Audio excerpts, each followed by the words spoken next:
করবেন, কুরবানি দেবেন, বলি দেবেন, না পোষার জন্য নিয়ে আসছেন, এটা কি পুলিশ জানতে পারবে? পুলিশ জানবে কি করে? তাহলে আটকাবে কিভাবে? প্রশ্ন পুলিশকে করতে হবে যে আপনি আপনার আটকালেন কেন, এগুলো করতে হবে প্রশ্নে। যে আমি যদি জবা করি 14 বছরের নিচে গরুকে, তাহলে সেটা আমি আইনত অপরাধ করলাম, যে আইন বর্তমানে আছে, এবং সেটা জামিনযোগ্য, 6 মাস জেল হবে যদি প্রমাণিত হয়।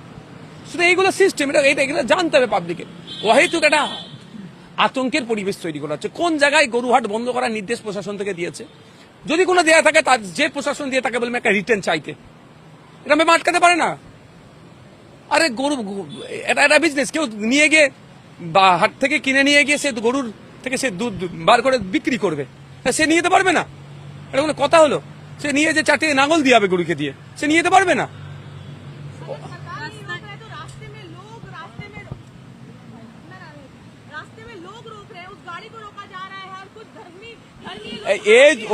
ये जो काम कर रहे हैं ना, इसके खिलाफ जैसे बोल रहा है कि हम लोग ये होने नहीं देंगे प्रशासन की तरफ से, प्रशासन को देखना होगा। पुलिस है, उसके लिए पुलिस है, वो देखेगा। कोई आदमी रुकेगा तो उसके खिलाफ मतलब उसके खिलाफ मतलब रिटर्न कंप्लेंट करना चाहिए। ये वीडियो वायरल हो रहे हैं, पुलिस खड़े हैं और आप आदमी रोक रहे हैं, लेकिन पुलिस भी वो वाला जो वीडियो को हम लोग कलेक्ट कर रहे हैं, हम लोग कलेक्ट करके वो पुलिस के खिलाफ हम लोग एक्शन लेंगे लीगली। जहाँ तक तो गुजरात और दूसरे जगह में बुलडोजर चल रहा था, कभी मणिकर्णिका घाट टुटाई हो रहा था, तो कभी कुछ। अब पश्चिम बंगाल में भी बुलडोजर आ चुका है, जहाँ आप कल खुद भी पहुंचे थे। आम इंसान की गलती कहाँ है? सरकार खाया है, दूसरे लोग खाए हैं, प्रमोटर खाए हैं, लेकिन आम इंसान की गलती कहाँ है? उन्हें क्यों सर्वाइव करना पड़ रहा है? দেখুন, আমি গতকালকে গিয়েছিলাম, আজকে খোঁজ নিয়ে দেখুন হাইকোর্ট থেকে কি হয়েছে। আমি গতকালকে গিয়েছিলাম, অনেক তৃণমূলীরা এখনো মানে এরা এত বড় নির্লজ্জ, তারা বলেছিল নাকি আমি সব করতে গিয়েছি, আমি প্রচার করতে গিয়েছি।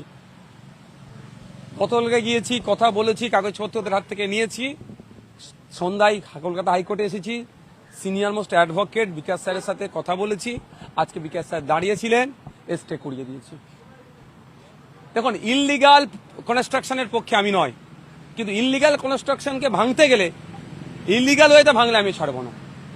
লিগাল ওয়েতে হোক। 2024-এর 12ই November justice Gavai sir, justice Viswanath স্যারের একটা ভার্ডিক্ট আছে, সেখানে একদম নির্দিষ্ট করে টাইম উল্লেখ করা আছে, একটা ডিউরেশন দিয়েছে, একটা পিরিয়ড দিয়েছে, তাকে একটা সুযোগ দিয়ে, অর্থাৎ তাকে এই নোটিশ থেকে এতদিনের মধ্যে তাকে টাইম দিতে হবে। কোনো দিয়েছে?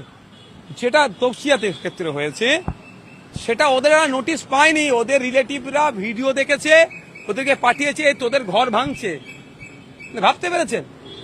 তো এই অন্যায় মেনে নেওয়া যায় না। তাই জন্য আমি দেখুন, আমি তো বলবো না ওখানে পুলিশের উপর ইট ছোড়ো, বরঞ্চ ওখানে যে উত্তেজিত জনতাকে আমি একটু বলেছি ঠান্ডা মাথায় কাজ নিতে হবে। আবার এই সিরিয়াস হয়ে গেল, এটা একটা সন্দেহ থেকে যাচ্ছে। এক মিনিট,